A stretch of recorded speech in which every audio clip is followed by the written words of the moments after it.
This is the first part in a 3-part series about self-discovery, finding your life vision, and coming into alignment. We don't make mistakes here. We just have happy accidents. Today, we are going to make a happy little podcast inspired and motivated by Bob Ross. When Bob Ross is painting, he always encourages the people following along with him to do things their way, not to just copy him. He's just sort of showing some of the techniques and the principles, and then he says, it's your world. You know, you get to decide where the clouds go, how many trees you have, what kind of mountain there is in the background. You're the creator. It can be anything you want. There's no rules. They even talks about the happy little accidents. No mistakes, no wrong. There's no wrong way. Yeah, which is super encouraging to people like me because I grew up feeling like I was doing things wrong a lot of the time. I think in school and in some of the extracurricular activities I would do, I felt sort of behind and scared to do the wrong thing or have the wrong answer or whatever it was. And I think a lot of us can relate to that anxiety. That's a super common fear. I can relate to that. I think a lot of us have a general sense that we're like, are we doing this right? Yeah, am I doing this the right way?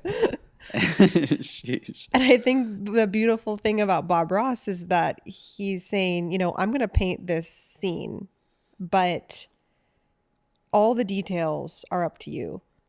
I can help you along. I can, we can use people as guidance for our lives. And even doing this podcast, like my hope was that it wouldn't be a bunch of advice for people to follow. It would be more just inspiration to hopefully draw from and then create your own little world, as Bob Ross says. Yeah.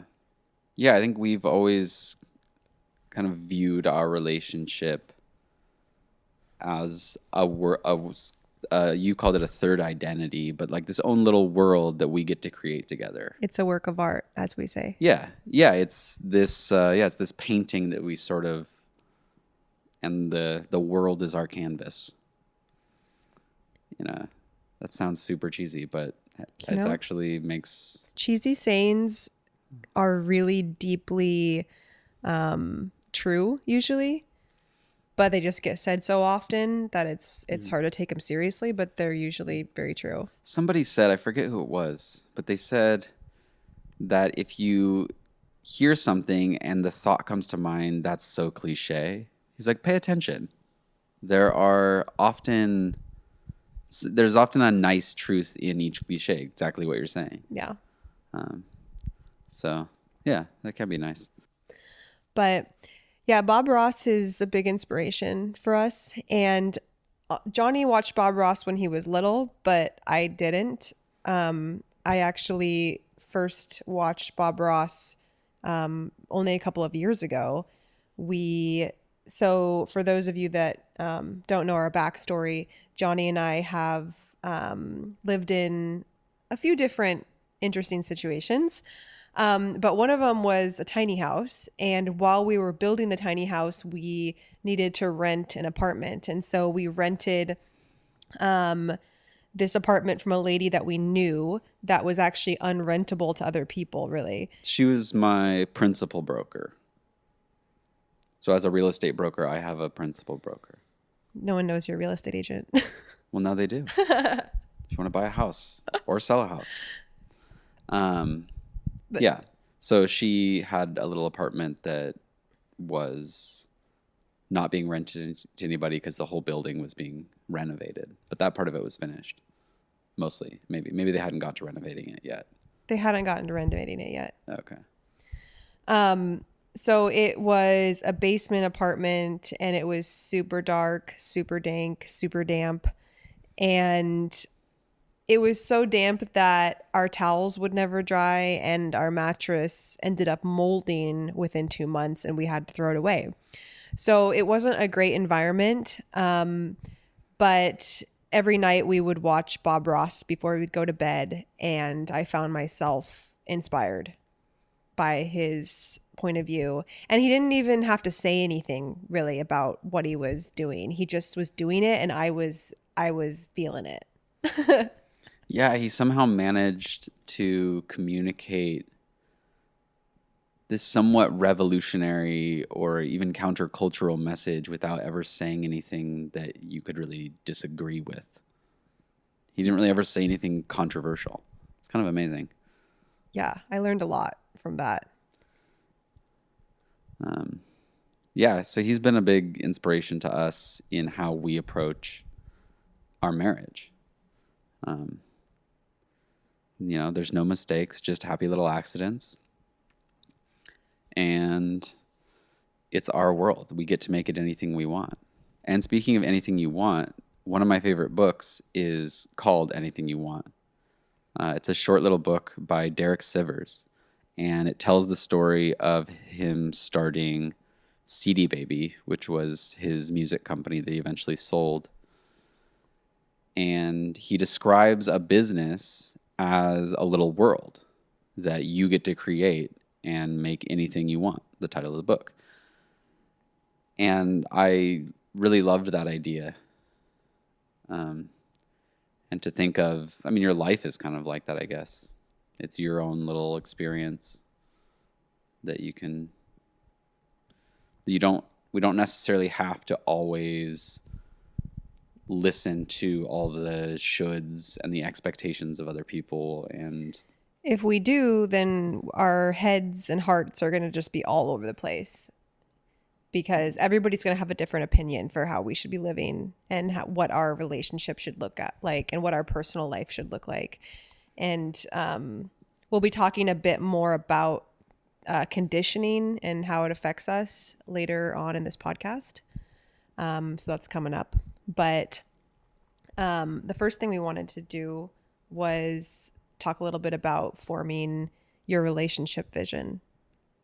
yeah, a part of making a painting or creating a relationship is sort of having a vision for what it is that you're working toward. And so we each took 10 or 15 minutes and just free wrote a vision for our relationship. And we're going to share them with you guys, just in hopes that it would give you some inspiration to think about developing your own vision for your relationship.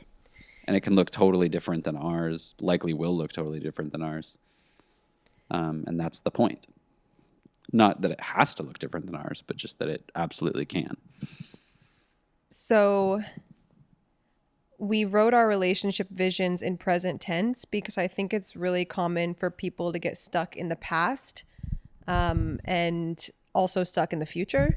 So I think it's important to write your relationship vision in present tense. It is something that can subconsciously help you in these changes in your relationship. So you're giving your subconscious the cue that this is already where you are and who you want to be and how you want your relationship to be. So I will start by Speak it into existence. speak it into existence. Yeah. I think it's really powerful to do that. So I will start with mine. Our relationship vision is an ecosystem where trust, intimacy, encouragement, challenge, curiosity, openness, fearlessness, faith, adoration, desire, comfort, and deep love grow together. It's an ecosystem where we allow the death of old beliefs and stories in order to nourish our relationship at hand. We look at one another with fresh eyes every day, making room for however the other is growing and moving. It is a river constantly flowing, changing, and nourishing the landscape around it through its movement. We pursue that which lights us up, and in that are able to light up one another. The pursuit of our passions apart from one another nourishes our relationship with novelty and space for individuality. We are open to change and new directions whenever the water feels stagnant.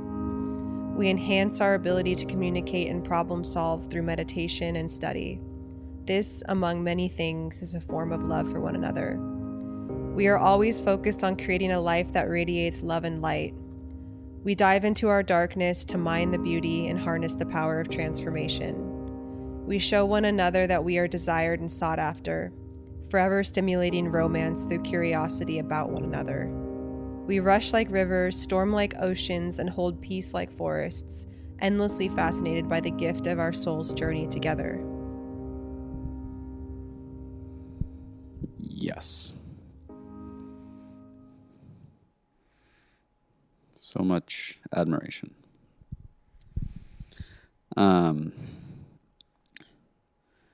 Mine is essentially a condensed version of that.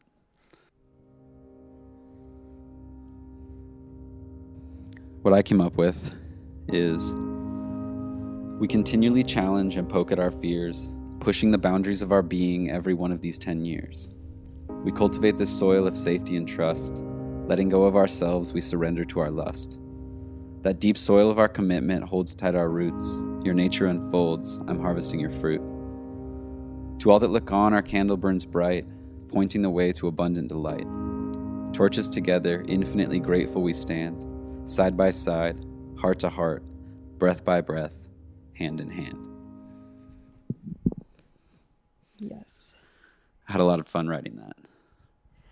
Rhymes are always so fun. So we actually recorded this podcast. Speaking of like our difficulties every time we recorded this podcast the first time and read these to each other for the first time so that we would have an authentic reaction to them. And then we found out it wasn't recording the entire time. Somehow, I don't know what happened. So the first time we read them to each other, we like felt them. Like this time I'm still feeling it. I still loved it so much. And like it makes me really honored to be your wife. For you to write things like that about our relationship. And me to you as well, in addition. It's an office joke. Yeah. You'll get a lot of office jokes on this podcast, so just watch out. And yeah, it's good. I mean, this is our 10th year of marriage, so I feel like we have a lot of alignment, but something we've been exploring lately is the mystery of each other, realizing how much we've changed since we got married and how much we've grown, and knowing that that's just going to continue. And I think a lot of relationships kind of lose their desire and eroticism through losing their curiosity about each other and the mystery of this other human being that we're living with. So I feel like both of us wrote about that in our vision, just like to continue being curious about one another and keeping that mystery. A huge part of that mystery is cultivated. It's actually something that we work to bring about.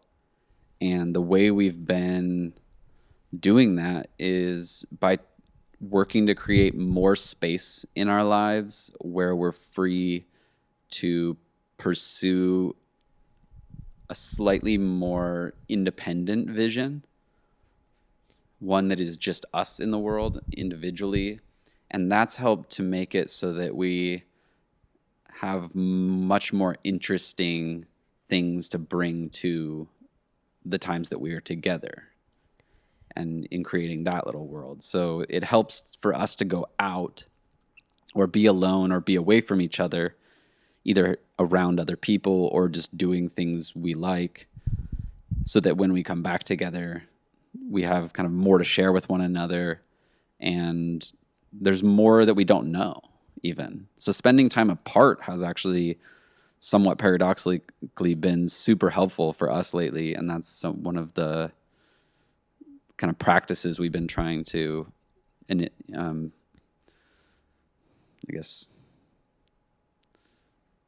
yeah, it's a practice that we've been engaging with. Well, and I mean, part of our relationship vision is to have our individual personal visions. So outside of the vision that we just read, we have our own visions for ourselves as individuals.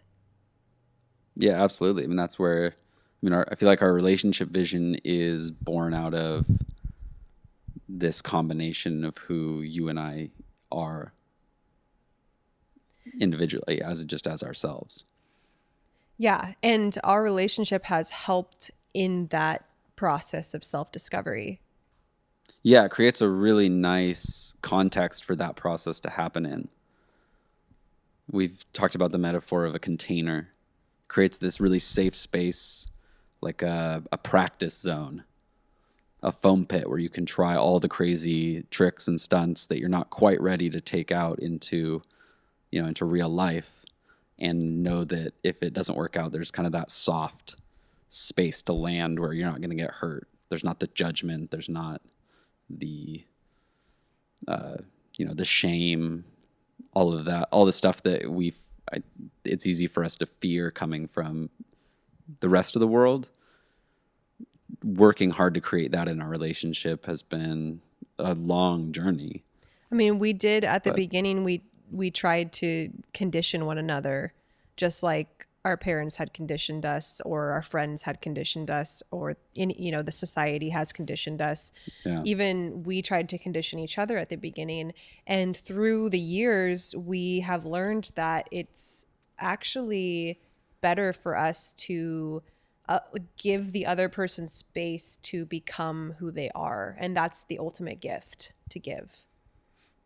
Yeah, trusting that each of us has a unique nature that when allowed to unfold is going to be the most beautiful expression of that nature, that they're, without us trying to bend it to our will, which was a definite temptation in the beginning, and something that I can say I definitely found myself trying to, like, in retrospect, there were times when, you realize that, shoot, that was manipulative, that thing I did, or the way I said that, or those sorts of things. But that's a part of the journey. Yeah, it's becoming aware of those things and learning to see when I'm not giving you the space to be yourself, or when I might, be acting in a way that might seem judgmental, or where you a space where you don't feel you can be completely free to just be yourself. So yeah, and I mean, that is one of the benefits of a longer term relationship in my mind, is that there's kind of this beginning stage of the relationship where you're learning to how do I explain trust. it? Yeah, you're learning. Is that what you're thinking? Yeah, I guess you're learning how to trust, and because I also had expectations that you were going to try to condition me. And I think our expectations that we have, if we think the other person's going to try to condition us, then we might actually be making that a reality by our expectations. Yeah, I think some of it definitely is projecting our insecurities onto the other person. Yeah. So, I mean, it's always two ways. It's always coming from both sides. So we both together have learned through the years that my projections might be unfounded. My projections come from my experiences with people in my past, and your projections also come from that. So when we dropped our projections, it gave each of us this freedom to actually be who we are, because the other person was no longer projecting some other idea on us. And you can feel projections. You can feel when someone expects that you're going to do something a certain way, and it can be a really frustrating way to live. But when the projections get dropped and the expectations get dropped, and there's just love and acceptance, and you feel like your partner is there to see who you are truly at your core, your authentic self, then the growth just happens like crazy in that space of love and acceptance. Yeah. It makes me think about how certain things in our life can start to become our master, and we begin to serve them rather than them serving us. And I feel like other people's opinions could be understood in the same exact way. You can use other people's opinions to serve you by selecting just the ones that are helpful and by just ignoring the rest, rather than trying to bend yourself to fit what you think might be other people's idea of how you should be. I've said before, we are not good as humans at predicting what's going to make us happy. So how much worse are we then at predicting what's going to make other people happy? Yeesh. I read today that you can be a ripe, juicy peach, and there's still people who don't like peaches. Yeah. So, Yeah. you know. So in deciding kind of like our direction and our vision for life, we really can't try to cater to everyone's opinion No, or it'd expectation. be an impossible task. We're better off being that peach, the ripest, beautiful, most luscious peach we can be. And the people who don't like peaches, like, forget about them. Yeah, they're fine, but They're not the people you're just not for them. Yeah, you're not for them. Yeah. Yeah, I think the danger of not caring what other people think is that I know for myself there can be a temptation to then place judgment on people who don't Like peaches. like peaches. Exactly, like I said. So, but that's not the point. The point is, it's just that the diversity of opinions and viewpoints and preferences is actually a nice thing. I know when I've been in other countries, I really like the things I like about being there are the ways that it's different from where I'm from. And so it's actually the differences that make things really special. And so by being our own unique selves, we help to kind of make the world a more beautiful place. Yeah. Ultimately. Homogenization is not the goal. It's bad in milk and it's bad in society.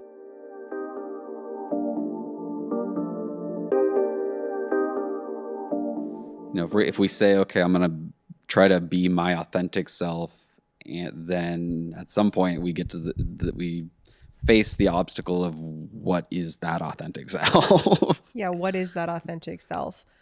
Well, I mean, in the beginning of our lives, we start off pretty like blank slate in a lot of ways. Not fully blank slate, but we start off with less pressure from the outside world. As we grow older, the pressures kind of start to pour on, the expectations start to pour on, and we find ourselves bending who we are in order to fit into those things.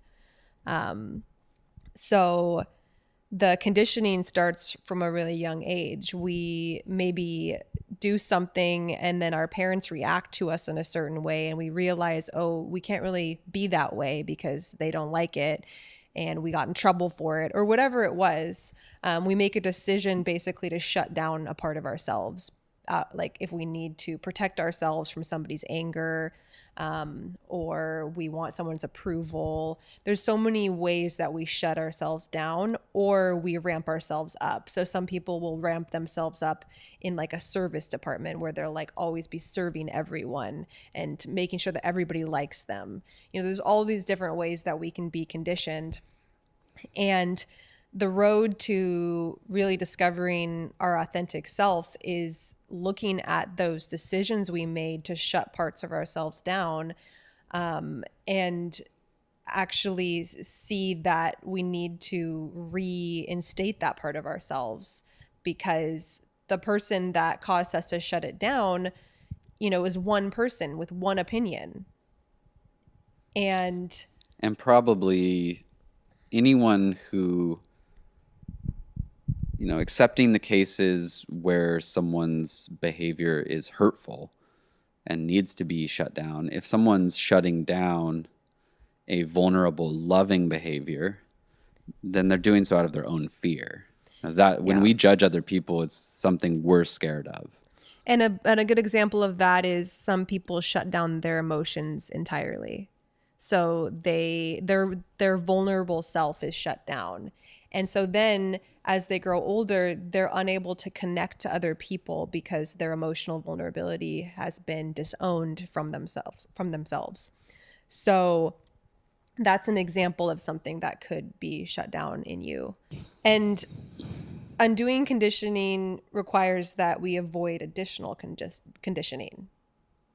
So additional conditioning would be things like social media. So with social media, there is a abundance of lifestyles and opinions and things that you could be distracted by. There are beneficial things about being inspired by other people's lives. It's the same rule. It's make social media serve you rather than serving it. Figure out at what point does it stop serving you and you start serving it, and figure out some way to put things in place that make it serve you so that it only is a positive force in your life and not something that draws energy from you or distracts you from your own vision. Yeah, exactly. I think for me, I tend to be easily distracted and get excited about a lot of different things. And so social media can be this place where I am thrown all over the place. There's 1,001 awesome things that people are out there doing that I think it easily brings up that fear of missing out. That if I choose one thing, then I won't be able to do the other thing. But ultimately, where that's left me in the past is in just a space of indecision where I actually just miss out on everything rather than focusing on one thing. Yeah. And if it's making you feel inadequate, then that's definitely... Yeah, it's not serving you at that point. Yeah. So knowing where your boundaries are with that stuff, we can be inspired by people's lives and gather little things from their life that we want to implement into ours. And I think that's great. And it's one of the reasons I even share my own life. It's the hope that there are aspects of it that will be inspiring, but by no means is it supposed to be something that makes somebody feel bad about their life or inadequate or behind or whatever it is. I think social media should be used in moderation. And then there are a bunch of tools that we're going to be sharing that can help us get back in touch with who we are, what we feel drawn to, where our gifts are already. I think I've been distracted by things that seem really amazing, and yet I don't actually have the natural gifting to do the thing that I'm distracted by. So It's ultimately just a distraction. And I can appreciate the person who's doing it and, be glad that they're doing that in the world, but I don't have to also be doing that. Yeah, there's just not enough time. And some people aren't as easily distracted as I am. So you just have to know yourself and know your own boundaries with it. Yeah, there's no rules. It's just that guideline of is it serving you or not. I mean, I should say the comparison game is always a losing one. Yeah. Because even if you compare yourself to people that you think might be less successful than you, that's a weird game too, because it's not, unless it inspires gratitude, but if it inspires like cockiness and entitlement, then that you still lose. Yeah, ultimately, we just want to embody the space that we are in. We want to embody the gifts that we have. And then encourage and support and love others for the things that they're doing. So we're distracted by a lot of things these days, especially with the internet. And we formed our identity based on the expectations of people around us growing up and through school and society's expectations as a whole. There's a lot of shoulds out there, and we've responded to those and created who we are based on a lot of those things. And if we never question that conditioning or question how the media that we're taking in is actually affecting us and changing who we are, then we might never discover like the vision that we really have for our life. Yeah, it's changing it would be changing who I think I am, not who I actually am. Yeah, that's what I mean. It distracts you from knowing who you actually are.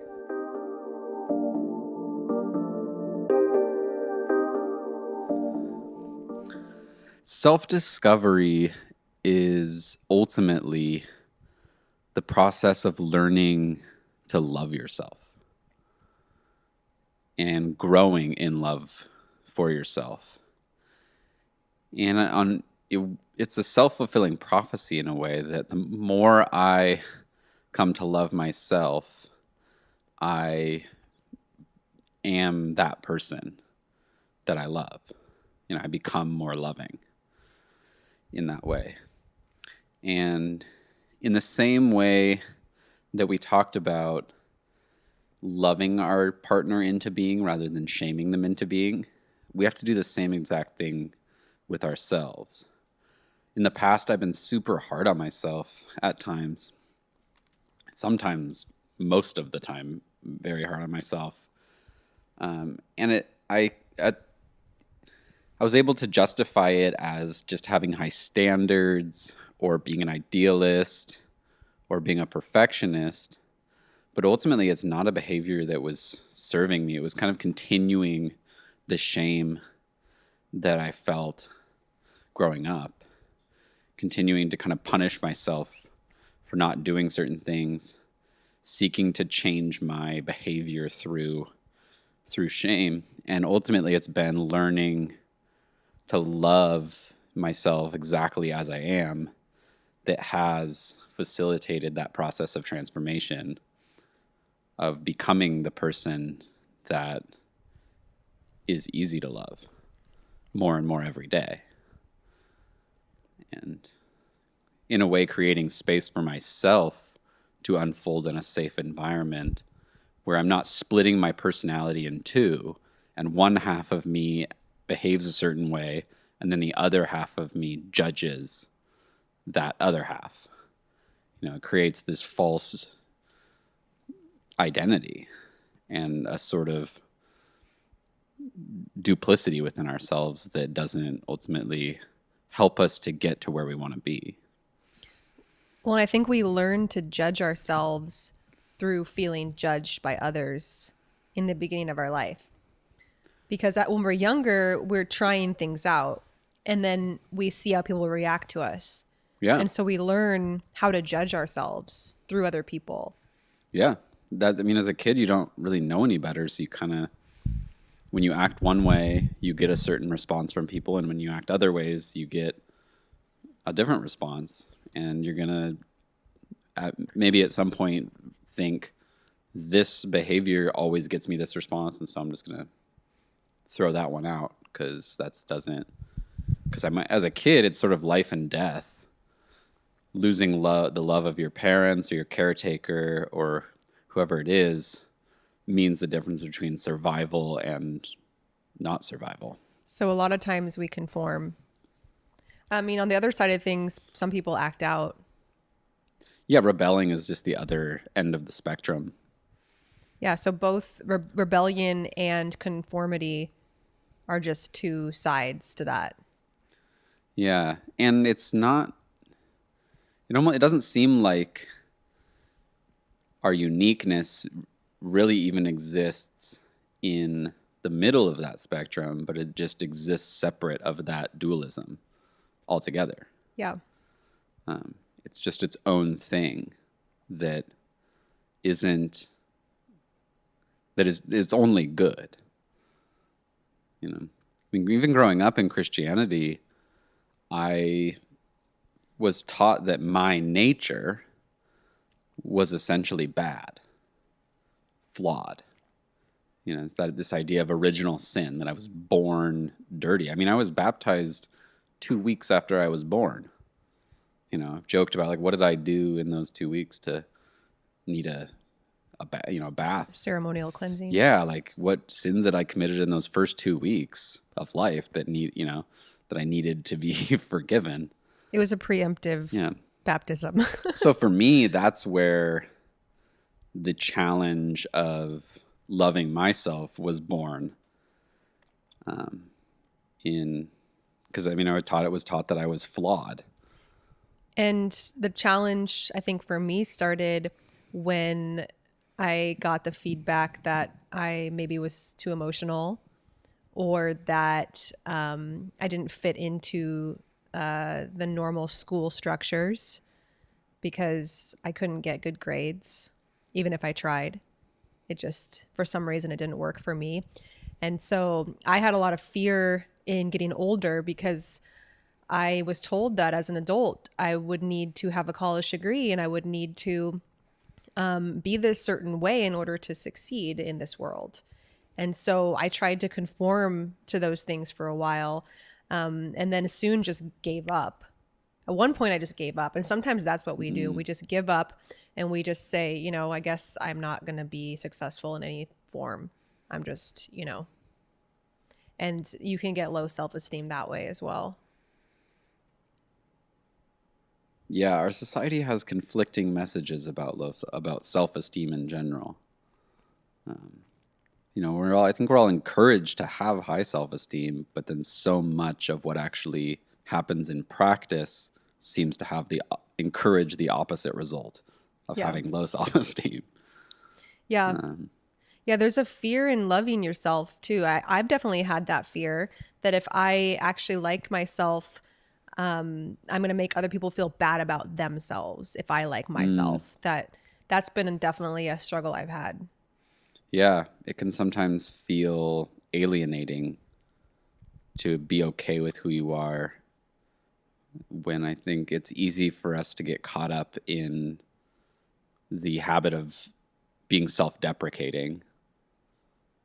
Yeah. Because we want to be humble. I know for me, I was told lots of times as a kid that I was arrogant and conceited. And I remember someone told me I was conceited, and I asked them what that meant. It was before I knew what that word meant. And so they had to explain it to me. Oh my gosh. So that's been a huge fear of mine. And so I think, especially within the Christian framework, wanting to really, really go hard at the humility thing and overdoing it to the point where it became just being so hard on myself. Yeah. And very unforgiving.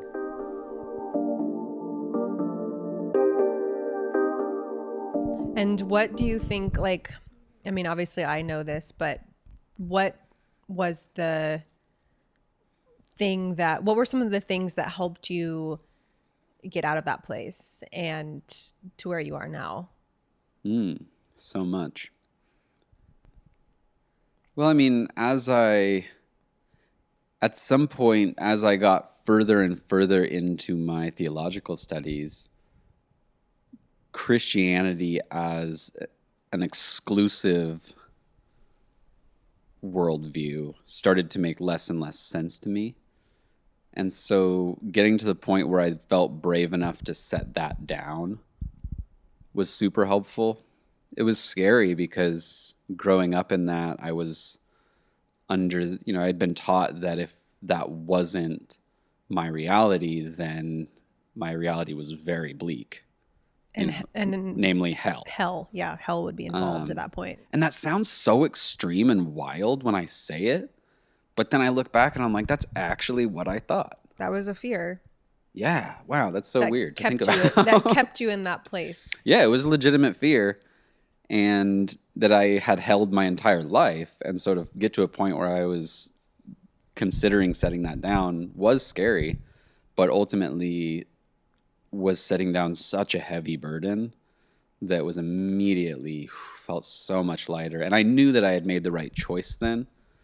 So any fear that anyone had in my life still, who was still in that world, you know, who still understands the world that way, their fear just sort of missed me at that point, because I felt so free and so good that it didn't make sense to me that why anyone should ever need to be worried about me, you know, in that situation. Though I remember that feeling when having friends who would stop coming to church or things like that, getting so kind of worried and scared for them. So I've been there too. So I know how it feels. And I think a big, for us, the switch, I think for both of us, happened when we started interacting with a lot more people of different cultures and different backgrounds and different lifestyles. Oh, yeah. We traveled to South Africa and Swaziland and Lesotho when we were 24 or 3. Yeah, I was there for Somewhere my around there. birthday, so it might have been like my 25th birthday, or 23, 24, something Yeah. like that. So that was kind of the first moment where we realized how much we were living out of expectations and not out of true alignment with ourselves. And we had this idea that we had to live our life in a very specific way. So for us, that looked like when we first got married. So we got engaged when we were 19, married when we were 20. We're very, very Christian at the time. But soon after we got married, we started shifting into different forms of Christianity. Like we became anarcho-primitivist Christians. So anarchism mixed with primitive skills, plant medicine. The primitivist understanding is essentially that humans were better off as hunter-gatherers. And there, you know, that's this oversimplified explanation, but that's the gist of it. Yeah. So imagine the combination of anarchist, primitivist, Christian, and that's kind of where we were for a little while. We, I think we've mentioned this a few times, but we were living in Johnny's parents' rental house, remodeling it for them without a kitchen for 3 years. And so because we were into primitive skills, we started cooking all of our food over fire on this stove that we built. And we had travelers from all over the country staying with us on our couches, literally nonstop for a while. For a few years. And these people were really into primitive skills because they would travel for a living and hitchhike and ride trains. Or travel not for a living. And they would tan hides in our backyard. And we just really got into this primitive kind of world, along with still being Christian. But we thought that being Christian meant we had to sacrifice ourselves for everyone else. And like we literally just turned down all of our desires for ourselves and focused on how we could be servants of everyone. And for a while, we felt a lot of purpose in that because it's what we truly believed at the time. But over time, I realized how much we were really harshly judging ourselves for everything we did. And the obvious result of that for myself was that I judged other people super harshly. Yeah, we weren't in a good mental The space. judgment always goes both ways. We were judging ourselves, and therefore we thought we knew what was right. And we looked around at America and we're like, everybody is totally blowing it. You know, we are destroying the world, and, you know, just like all those points of view, it was very heavy on us. For probably 5 or 6 years, we lived that way. We composted our poop, which we still actually really like that idea. It's not that difficult. We did that in our tiny house too. So that wasn't like that's something we actually continued to. We'll probably carry that one with us for the rest of our lives. But we turned off our water heater for a while in order to like not use electricity and just had candlelight. We tried all sorts of crazy things. My understanding at the time was that if every single person on the planet couldn't replicate my lifestyle in a way that was sustainable, then I was living unethically. And that was contrary to my principles at the time, just based on how I understood Christianity and life and God. And so trying to live that life in a modern United States context is super difficult and actually illegal in many ways. We did a lot of illegal things. We had to. Cooking our food over fire within Portland city limits might be illegal. I don't know. Yeah. But we'd often have like neighbors or people walk by, and we had our fire stove that we built. It's called a rocket stove if you want to look it up. They are really cool. And we actually ended up doing a workshop in Swaziland and showed people there how to build them because they were having issues with over harvesting the resources like wood that they use a lot less wood than just cooking over an open fire. Yeah, rocket stoves are just more efficient. So it was actually kind of cool to take that idea somewhere where it made sense. But we would often have neighbors and people walk by and see us cooking over fire. And it really did connect us to our community. And people thought it was pretty weird and also kind of cool. So there were, I don't regret those times. That was our path. That was our path. And we learned a lot from it. But the point, I guess, is that at the time we were living out of a lot of guilt, a lot of expectations we had for ourselves. I mean, at this point, it wasn't our parents putting these expectations on us. This was us putting these expectations on ourselves. Yeah, I hear people sometimes talk about what religion did to them. And it's hard for me not to feel like all of the pain that was inflicted on me by religion was self-imposed. Yeah. You're an idealist. I took my Christianity way beyond where anyone was encouraging me to go. Yeah. I mean, if anything, I had people concerned. People were concerned that about was part us. of the reason that my mentor encouraged me to get married, is I think he could see that I was going off in a crazy direction and that I needed some stabilizing force in my life. And marriage was his suggestion, which is kind of mind-blowing looking back.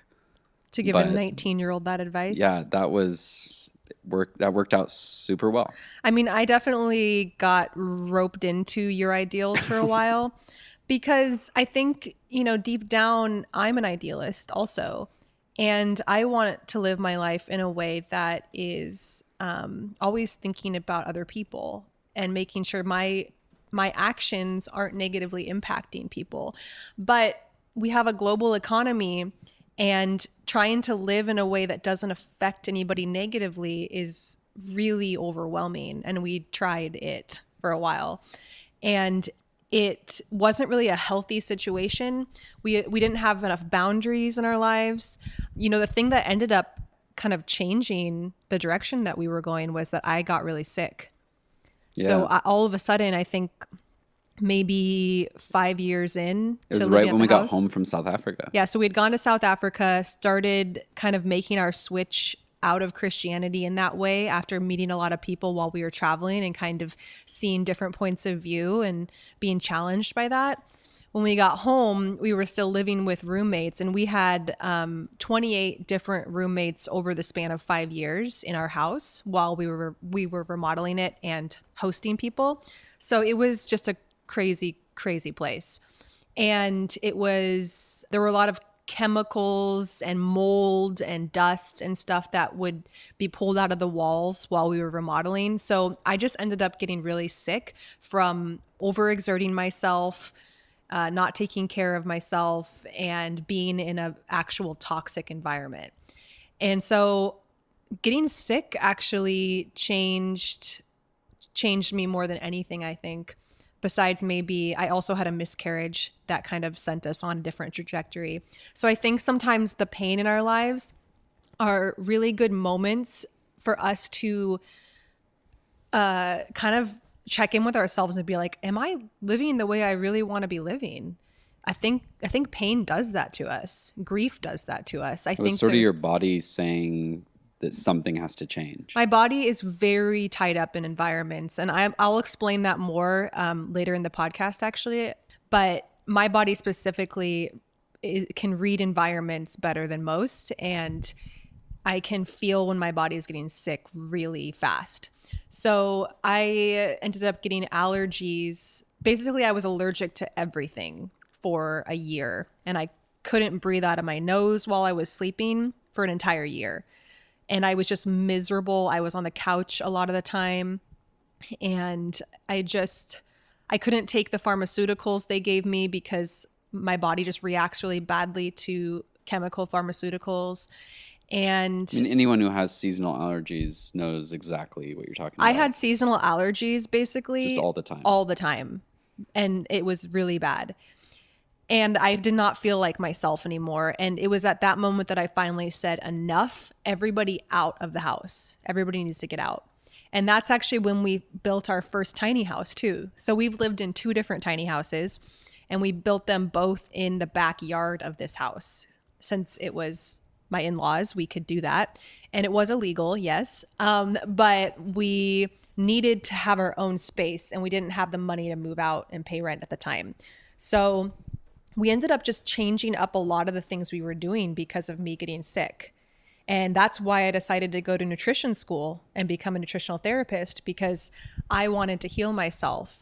And so that was the direction that we went. And that was the beginning of us finally like sloughing off all the conditioning, all the expectations, and actually discovering what it was we wanted our life to look like and our vision for it. That was kind of the big shabuzi, as they say. Yeah, it meant saying no to a lot of things in life, which was really, really tough for me as a person prone to codependent behavior. It, saying no is not something that comes naturally to me.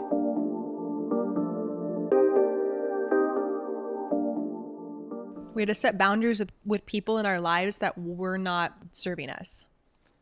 Yeah, that's a hard thing to do. And I think that's a good thing to mention is who are the people that you're surrounded by?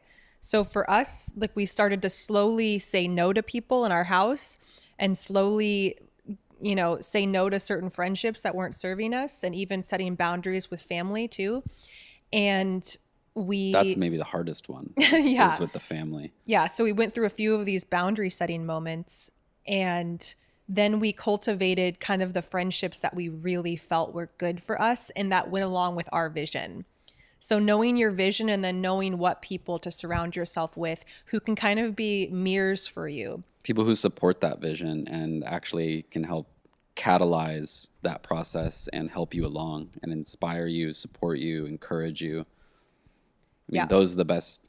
I was going to mention, I don't know if I said this earlier, but the way that we learn to love ourselves is by being loved.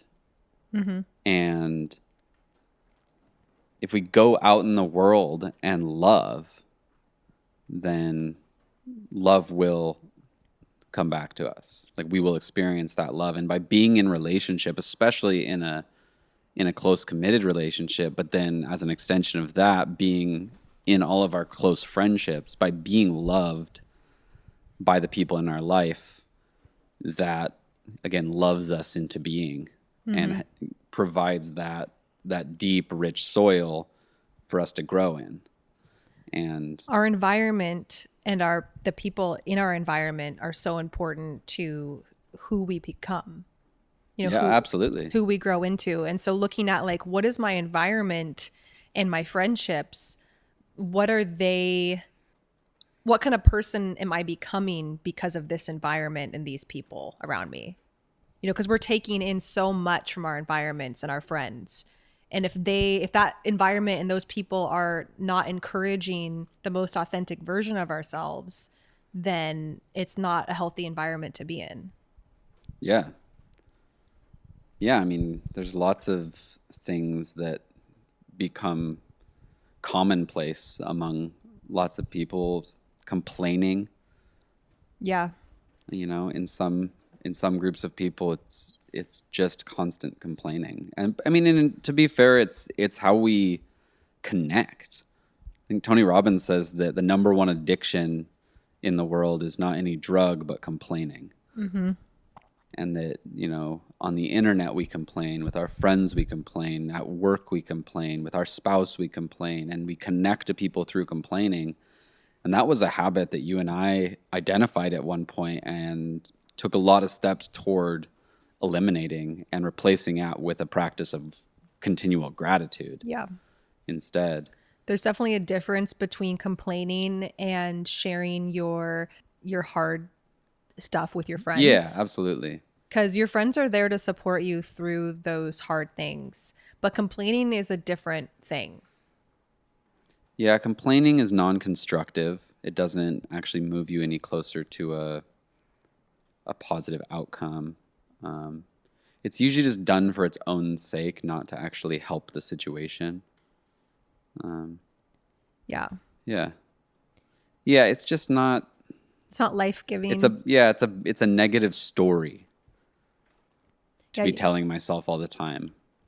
You know, and it's focusing, and it's not to say that that life there's nothing to complain about. There's plenty to complain about, but I only have a limited amount of attention, and I want to give that to the things that I appreciate and that I'm grateful for and that are beautiful in my life. And you know, the other stuff is still there, but I'm just not giving it as much of my attention. Mm-hmm. And so it still exists, it still happens, frustrating things still happen, but they're not they're not a main character in my story. Yeah. And in our group of friends that we hang out with, a lot of our evenings are spent more focused on sharing our dreams and our goals and our ideas and our triumphs and also some of our challenges. But most of the time we're acting as sounding boards for our friends and vice versa. And we're creating an environment where we're all growing into the most authentic version of ourselves as a group. And complaining, I feel like, can kind of distract us from that goal. Yeah, it just focuses us on a lot of stuff that's beyond our control ultimately, whether that's our annoying boss or the traffic, or there's lots of little things we complain about that are not a result of any of our own decisions. So to put so much of our attention onto it, it just is, you know, it's making the negative things in my life the main character rather than making the positive things in my life a main character. And I know for me, there's been at times a fear that if I don't focus on the negative things, then they won't go away, or that maybe problems will get overlooked. Or when I've been very hard on myself in the past, it's out of this fear that if I'm not, that I have to I think someone described it as thinking we have to get behind ourselves and push. And if I stop pushing, then I'm going to stop growing and I'm just going to stagnate. Well, some of us even are behind ourselves, like whipping ourselves, not even just pushing. Yeah, that's a better description. Yeah. Probably. And yeah, a gentle nudge might be okay, but yeah, we often resort to the whipping that you talk about. Yeah. And That's not really a way to transform. yeah, so in some ways, complaining served that function a little bit in my life. And so it was a little scary at first to move away from that in thinking that, you know, nothing's ever going to happen if I don't keep the pressure on. Yeah. But as I said, it's actually letting off the pressure and loving myself as I am that has allowed the transformation. Letting your nature unfold Yeah. through love. Yeah, love is that context. And our friends also do that for us. They allow our nature to unfold through their love and support. Yeah, love and fear are in some way the only two options. And even in our country, and probably in the world as a whole, as large, fear is often used as the primary motivating force to, the threat of war or the economy or jobs or, all these fears that loom over us and then I think that can lead to a belief that evil is ultimately the dominant power. And the challenge of a lot of the religious traditions, in their essence at least, perhaps not in some of their practice, is that love is actually the reigning supreme. In Christianity, or when Jesus says that God is king, when he talks about the kingdom of God, he says God is love, and so love is king.